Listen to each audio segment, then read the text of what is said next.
아이돌을 꿈꾸는 한 소녀가 있었습니다. 고3이라는 늦은 나이에 아이돌 준비를 시작한 만큼 누구보다 치열하고 열심히 연습했고 대형기획사에 합격하는 엄청난 결과를 만들어냈습니다. 꿈에 한 발짝 더 가까워졌다고 생각했죠. 그런데 어느 날 전화가 걸려왔습니다. 정원희 학생 맞으시죠? 더뮤즈 엔터테인먼트입니다. 전화가 걸려온 것은 더뮤즈 엔터테인먼트, 지금의 리센느를 만들고 원희를 키워낸 회사입니다. 하지만 이 당시의 원희는 솔직히 관심 없었습니다. 태어나서 처음 듣고 크게 관심도 없었어요. 저는 태어나서 처음 들어보던 회사였고 규모도 작은 편이었으니까요. 이미 대형기획사에 합격했으니 관심을 가질 이유도 없었습니다. 대형기획사에 들어가는 편이 아이돌로 성공할 가능성은 훨씬 높았으니까요. 그런데 전화를 걸어온 회사 대표가 원희에 대한 칭찬으로 일장 연설을 시작했습니다. 원희의 가능성을 얼마나 잘 알고 있는지, 얼마나 필요로 하는지 줄줄이 얘기했죠. 감명받은 원희는 이 회사 오디션은 꼭 봐야겠다 생각했습니다. 사실 이때까지도 회사에 들어가야겠다까지는 아니었죠. 제가 거제도로 가겠습니다. 그렇게 더뮤즈엔터의 대표와 이사들이 서울에서 거제도로 5시간을 달려 찾아왔습니다. 대표는 원희의 가능성에 대해 얼마나 잘 알고 있는지, 뭘 해줄 수 있는지, 다른 멤버로 누굴 데리고 있는지 열정적으로 설명했습니다. 결국 원희와 부모님은 더뮤즈엔터를 선택했습니다. 가능성 하나만 보고 5시간을 달려온 사람들의 진심에 감명받은 것이었죠. 그렇게 거제 소녀 원희의 서울 생활이 시작됐습니다. TV에 나오는 아이돌의 숙소는 보통 한강뷰는 기본에 넓고 화려하죠. 그런 숙소들을 머릿속에 떠올리며 상경했지만 현실은 상상과 많이 달랐습니다. 바퀴벌레가 나오고 물이 새며 화장실은 하나뿐인 지은 지 44년이나 된 오래된 빌라에서 5이 살게 되었습니다.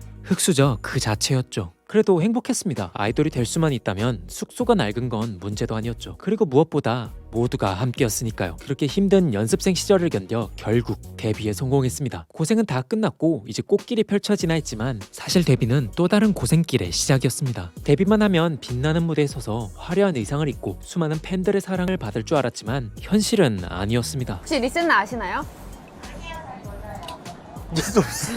남들은 일주일에 4개, 5개씩 나가는 음방도 한두 개를 겨우겨우 나갈 뿐이었죠. 이게 나가고 싶다고 음악방송 나갈 수 있는 게 아니더라고요. 심지어 이마저도 응원하러 온 팬들이 너무 적어 관객석이 텅텅 비어 있었습니다. 신곡을 내고 열심히 홍보해도 사람들은 신곡이 나온 줄도 몰랐습니다. 사실 리센느가 누구인지도 몰랐죠. 리센느는 인기 없는 그룹이었습니다. 리센느 아이돌 한다는 아이돌 됐어요.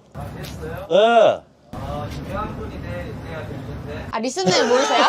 이 당시에 리센느는 야심차게 데뷔했지만 사람들에게 잊혀 연기처럼 사라지는 그런 흔한 그룹과 다를 바 없어 보였습니다. 이대로 가만히 있을 수는 없었기에 회사에선 손편지까지 적은 프로필을 수백 장 만들어 방송사와 유튜브 채널에 돌렸습니다. 하지만 연락이 오는 건 극소수였죠. 대부분은 관심조차 없었습니다. 그룹을 알리고 싶어도 기회조차 없었던 거죠. 멤버들과 회사 모두 힘들어했습니다. 비난보다 무서운 건 무관심이었으니까요. 그래서 더 열심히 했습니다. 회사에선 프로필을 더 많이 만들어 돌리고 일반적인 아이돌이라면 하지 않을 스케줄까지 어떻게든 잡았습니다. 살기 위해선 지푸라기라도 잡아야 했으니까요. 그리고 멤버들은 모든 스케줄을 절박한 심정으로 최선을 다했습니다. 행사 관계자에게 직접 부탁해 1분을 받아내 짧은 무대를 하고 초등학교 운동회라도 무대를 할 수만 있다면 최선을 다했죠. 하지만 사람들은 여전히 리센느에 대해 관심이 없었습니다. 잠잘 시간을 아껴가며 그룹을 알렸지만 팬미팅 800석을 채우지 못할까 걱정할 정도로 800석 이게 다 채워질까 하는 뭔가 생각도 있었는데 인기는 저조했습니다. 그러던 어느 날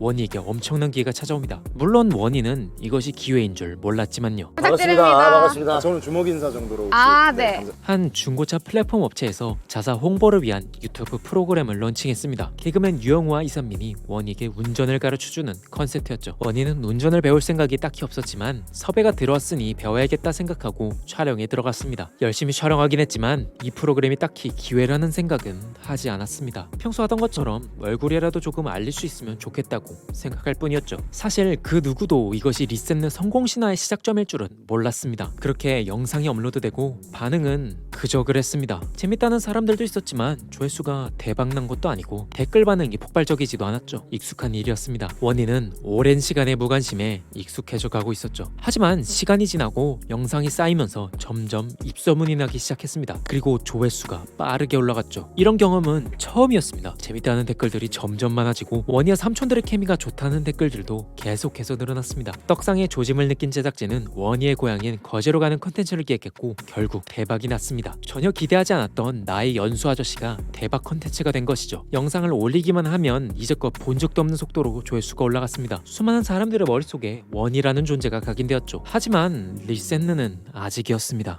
Heart attack 내 심장을 공격해 Heart attack 그리고 한 유튜브 PD가 원희에게 연락을 했고 개인 채널을 시작하게 됐습니다. 하지만 결과는 기대 이하였습니다. 원희가 아이디어를 내서 영상을 찍어봤지만 결과는 처참했습니다. 아 이거 조졌다.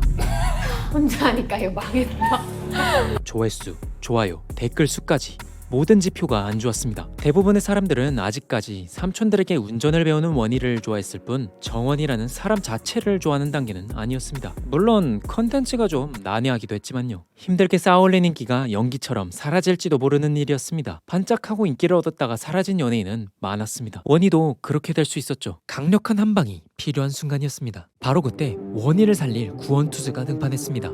미남이었죠. 미나미에게 갸루식 일본어를 배우는 컨텐츠가 1차로 대박이 터진 겁니다. 사실 시작할 때까지만 해도 그냥 일본어를 배우는 컨텐츠였지만 갸루 일본어가 생각보다 재미있자 현장에서 방향을 바꿨습니다. 그리고 이 선택은 모든 것을 바꿨죠. 원희 인생까지도요. 이 컨텐츠가 반응이 좋자 곧바로 본격적인 갸루 컨텐츠를 촬영합니다. 갸루 일본어뿐만 아니라 마인드까지 배워보는 컨텐츠였죠. 그리고 여기서 거제 야호.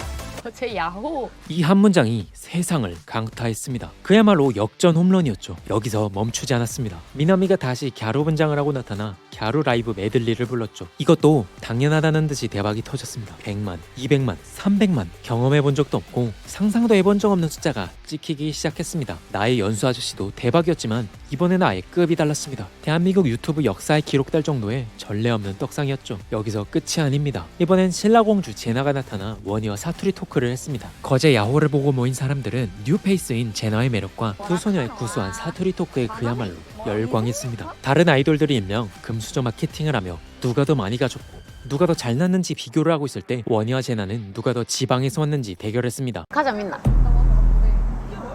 이 백화점 없지? 저희 백화점 있습니다. 디큐브 백화점.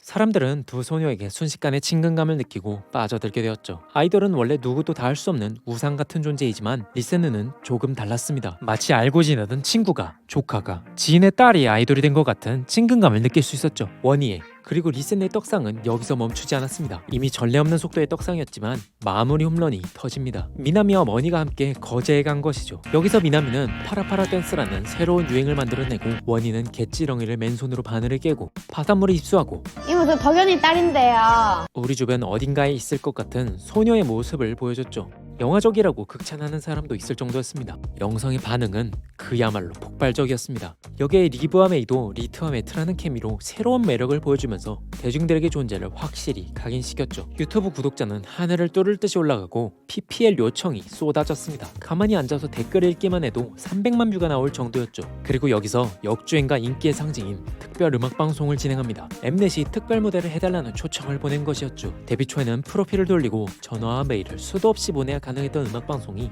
이제는 방송사에서 먼저 찾아오게 된 것입니다. 그렇게 특별 음악 방송을 한 것까진 좋았지만 여기서 한 가지 문제가 생깁니다. 바로 다음 노래 컴백까지 아직 한참이 남았다는 사실이죠. 물이 들어오다 못해 쏟아지는 지금 이 상황에서 최대한으로 노를 젓기 위해서는 신곡을 발매해야 했습니다. 그래서 더뮤즈의 대표 이주원은 카라의 프리티걸을 리메이크해서 발매하기로 결정합니다. 리메이크라면 노래를 처음부터 만들 필요가 없으니 빠르게 준비할 수 있기 때문이죠. 그렇게 모두가 바쁜 와중에도 잠을 줄여가며 컴백을 준비했고 정확히 신곡의 발매 당일에 리센은 최고의 인기곡이었던 러브 어택이 멜론 탑백 1위를 달성합니다. 그리고 신곡으로 컴백을 하게 되고 관객석을 꽉 채운 팬들의 응원과 함께 리센느는 데뷔 이후 처음으로 음악방송 1위를 달성합니다. 멤버들뿐만 아니라 회사의 모두가 눈물을 흘렸죠. 불과 작년까지만 해도 기대조차 하지 않았던 기적 같은 일이었으니까요. 흑수저 출신의 인기 없는 아이돌이었던 리센느가 고난과 역경을 이기고 정상에 오르는 성공 신화가 완성되는 순간이었습니다. 리센느는 이제 인기 그룹이 되었습니다. 수많은 사람들이 리센느 멤버들의 말 한마디, 행동 하나에 환호하고 열광하죠. 한동안 회사 업무가 마비될 정도로 섭외 연락이 쏟아지기도 했습니다. 잠잘 틈도 없이 들어오는 스케줄 때문에 힘들기도 하지만 멤버들은 행복합니다.